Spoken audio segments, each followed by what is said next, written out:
खुद से जीतने वालों को मेरा सलाम।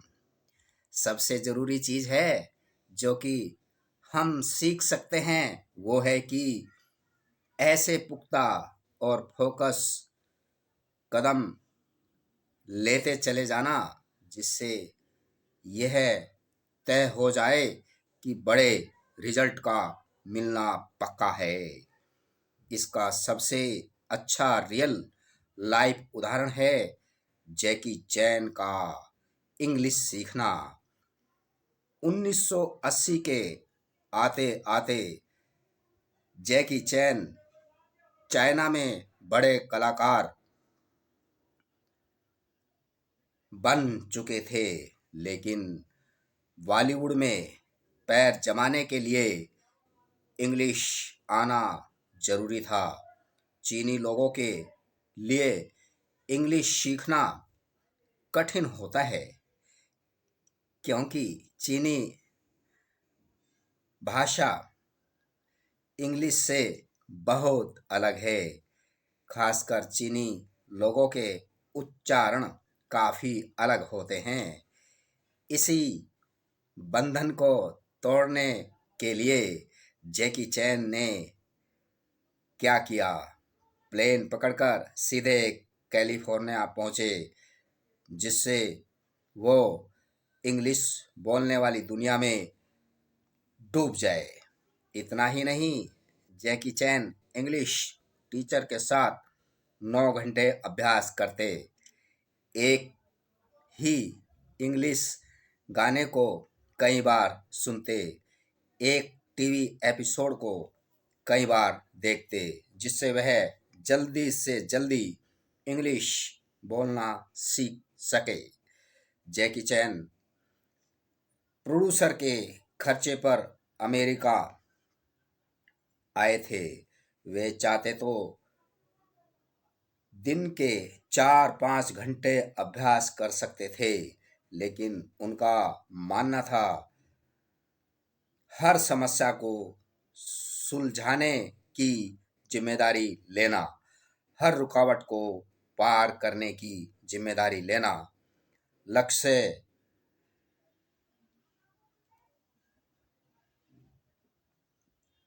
कर्तव्य लक्ष्य को कर्तव्य मानकर तब तक फोकस और पुख्ता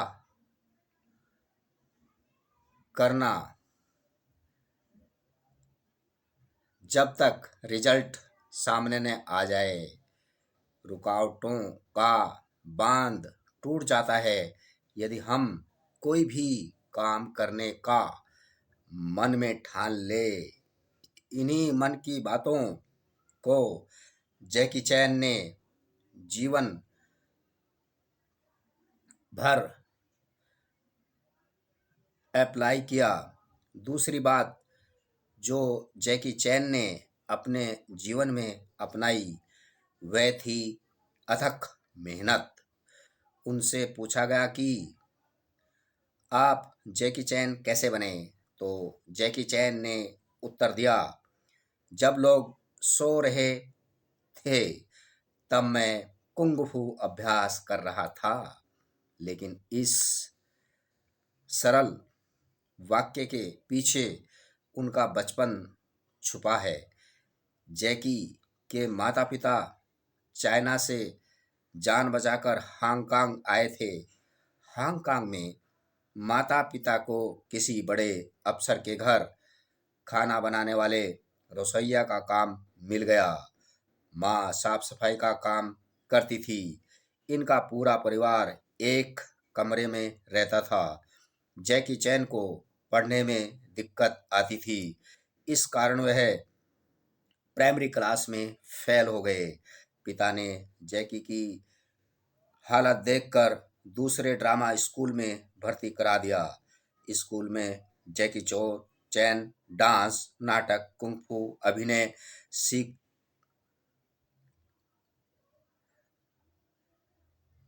सीखते थे। स्कूल में स्कूल के लिए एक्टिंग से मजदूरी तक सारे काम करते थे। स्कूल बहुत स्ट्रिक्ट था। जैकी सुबह 5 बजे से रात के 11 बजे तक कुंग-फू नाचने और गाने का अभ्यास करते थे। जो भी स्टूडेंट दिन के 16 या 17 घंटे अभ्यास नहीं करेगा, उसको स्कूल में खाना नहीं दिया जाएगा। इस तरह से अथक मेहनत करना, पूरी एनर्जी के साथ काम करना जैकी चैन के व्यक्तित्व का हिस्सा बन गया।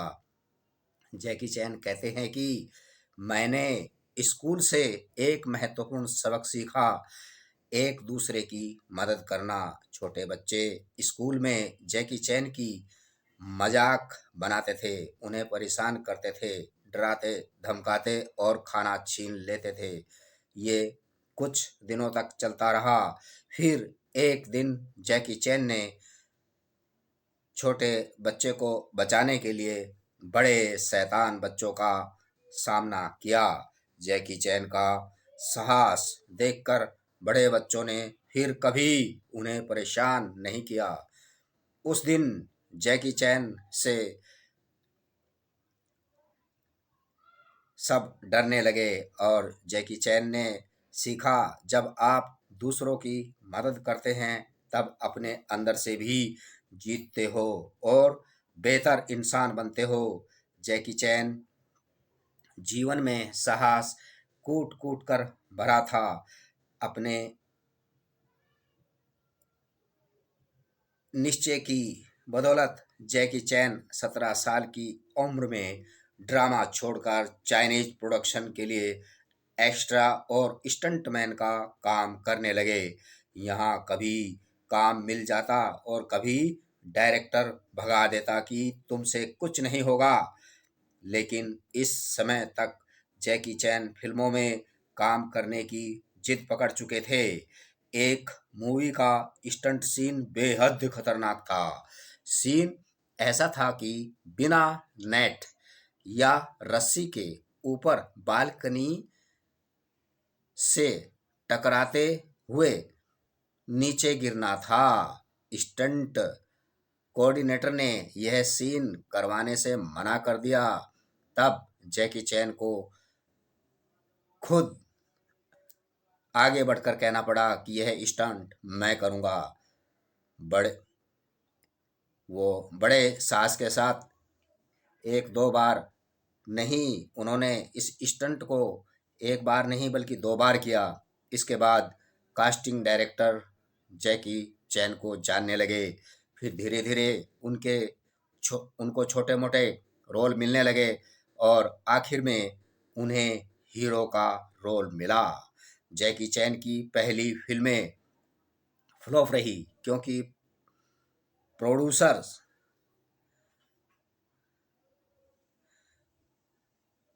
ब्रूस ली ढूंढ रहे थे ऐसा प्रभावशाली एक्टर जो पूरी फिल्म अपने दम पर चला ले।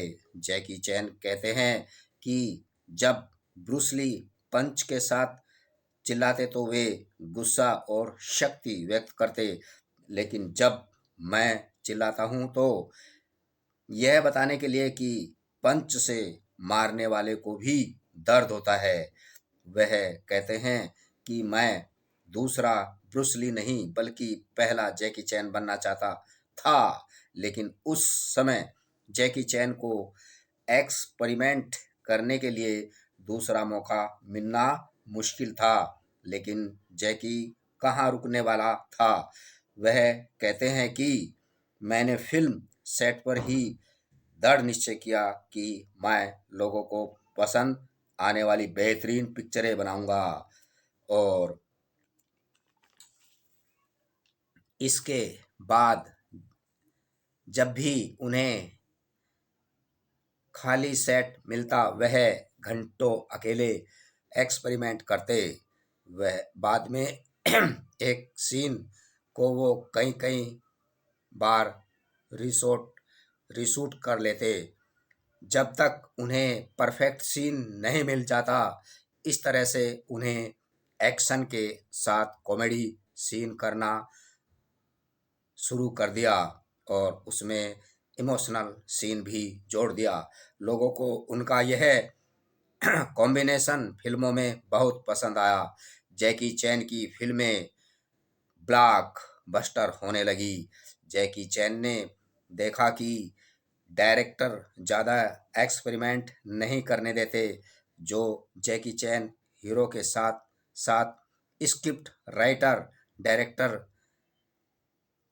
एक्शन और सिंगर का काम भी करने लगे, जिससे पैसों का जुगाड़ करके वे अपनी मनपसंद फिल्म बना सके।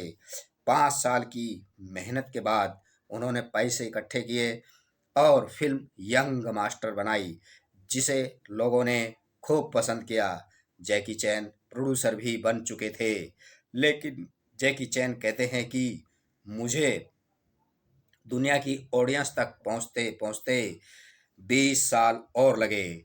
मुझको इस दौरान कई बार जैकी चैन को गंभीर चोटें लगी, बड़ी भारी चोटें, और मुश्किल से उन जैकी चैन की जान बची।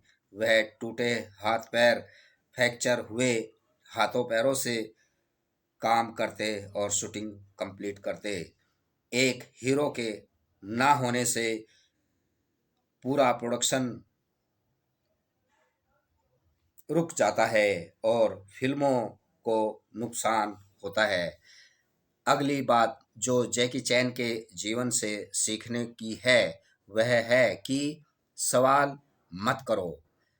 अपनी सफलता के बारे में बस अच्छा काम करते हुए चले जाओ। जब भी जैकी चैन को चैरिटी कार्यक्रमों के लिए बुलाया जाता है, वह आ जाते हैं।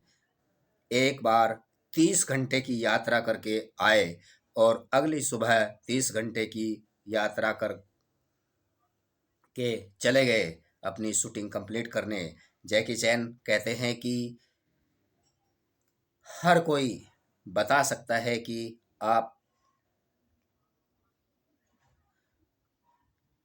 में लोगों की आपको लोगों की कितनी फिक्र है, दिखावा आप नहीं कर रहे हैं।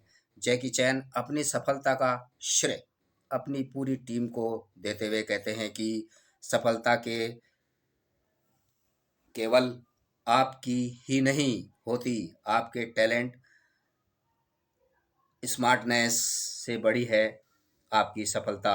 शुरुआती दिनों में जैकी चैन हीरो की मोटी सैलरी स्टंट टीम में बराबर बांट देते थे।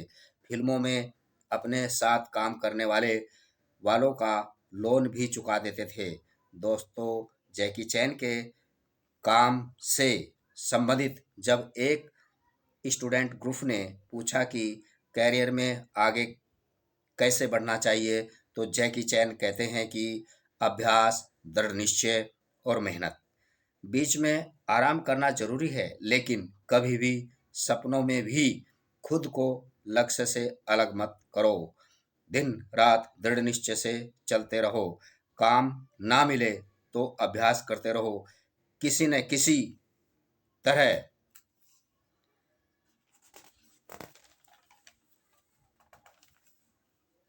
किसी न किसी रूप में सफल होकर रहेंगे। दूसरी बात है, हम लोग मानसिक रुकावट में बहुत महीने और साल निकाल देते हैं, और जब वह रुकावट पार होती है तो एहसास होता है कि केवल तीव्रता की कमी थी। लक्ष्य पूरा करना आपका कर्तव्य है। समस्याओं को हल करना आपकी जिम्मेदारी है। ऐसा मानकर फोकस और पुख्ता एक्शन लेते जाओ और पूरी तीव्रता से मानसिक रुकावटें तोड़ो। तो दोस्तों, ऐसी ही और भी वीडियोज आपको देखने और सुनने को मिलेगी। जो दोस्त नए हैं, जिन्होंने पुरुषोत्तम गंधर्व चैनल को अभी तक सब्सक्राइब नहीं किया, शेयर नहीं किया, कमेंट और लाइक नहीं किया, तो प्लीज़ पुरुषोत्तम गंधर्व चैनल को सब्सक्राइब करो, शेयर करो, लाइक करो, कमेंट करो और देखते रहिए पुरुषोत्तम गंधर्व चैनल। आपके लिए नई वीडियो, बेहतरीन वीडियो, मनोरंजक वीडियो आपका मनोरंजन करने के लिए पुरुषोत्तम गंधर्व चैनल पर हमेशा आती रहेंगी। थैंक यू, धन्यवाद। और नए साल की 2025 की ढेर सारी शुभकामनाएं। I wish happy new year 2025। आप सबको मेरी तरफ से 2025 नव वर्ष की ढेर सारी शुभकामनाएं। थैंक यू, धन्यवाद।